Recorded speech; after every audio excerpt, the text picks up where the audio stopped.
পাবদা মাছের অনেক রেসিপি হয়, তবে এইভাবে বানালে যে এত সুস্বাদু হয় তা আপনারা না বানালে বুঝতেই পারবেন না। আসুন আজ একটা খুবই সহজ পাবদা মাছের রেসিপি বানাই, পাবদা সর্ষে।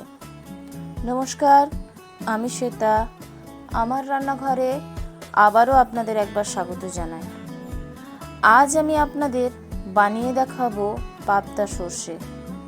মাছগুলো ভালো করে কেটে পরিষ্কার করে নেব। তারপর এর মধ্যে দিয়ে দেব নুন, হলুদ ও একটু সর্ষের তেল। এবার ভালো করে মাছগুলোতে মাখিয়ে 15 মিনিট রেখে দেব ম্যারিনেশনের জন্য। এই মাছগুলো খুবই নরম হয় আর কোনো আঁশ হয় না, তাই খুবই যত্ন সহকারে রান্নাটা করতে হবে। এবার কড়াই নেব, ওর মধ্যে তেল দিয়ে দেব। তেলের মধ্যে দিয়ে দেব একটু নুন, এতে মাছগুলো ভাজার সময় লেগে যাবে না। এবার এক এক করে মাছগুলো ভাজতে দিয়ে দেব। এদিকে মাছ ভাজতে ভাজতে আমি কিছু মশলা তৈরি করে নিচ্ছি।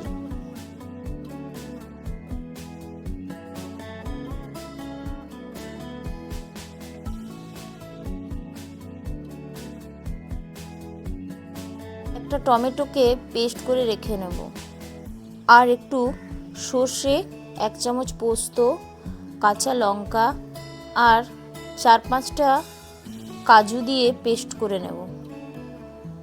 এখানে মাছ ভাজা হয়ে গেছে।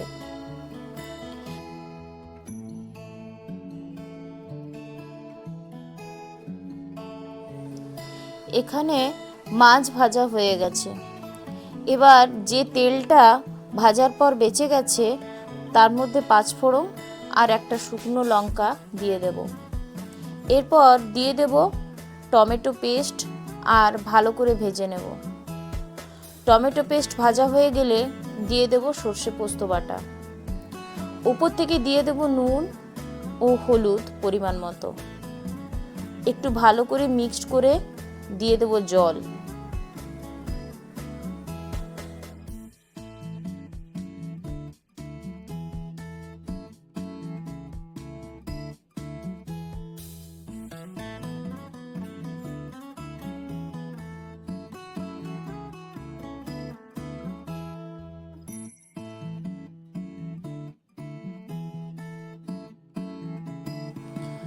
একটু ফুটে এলে দিয়ে দেবো ভেজে রাখা মাছগুলো।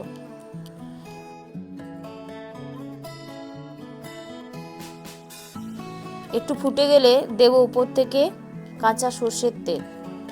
ব্যাস তৈরি পাবদা সর্ষে।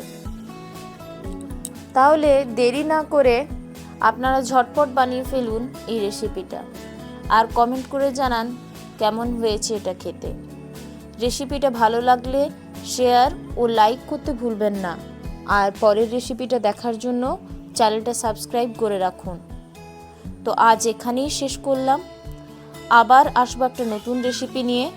ততক্ষণ পর্যন্ত সবাই ভালো থাকবেন, সুস্থ থাকবেন আর আমার চ্যানেলটাকে সাপোর্ট করবেন। ধন্যবাদ।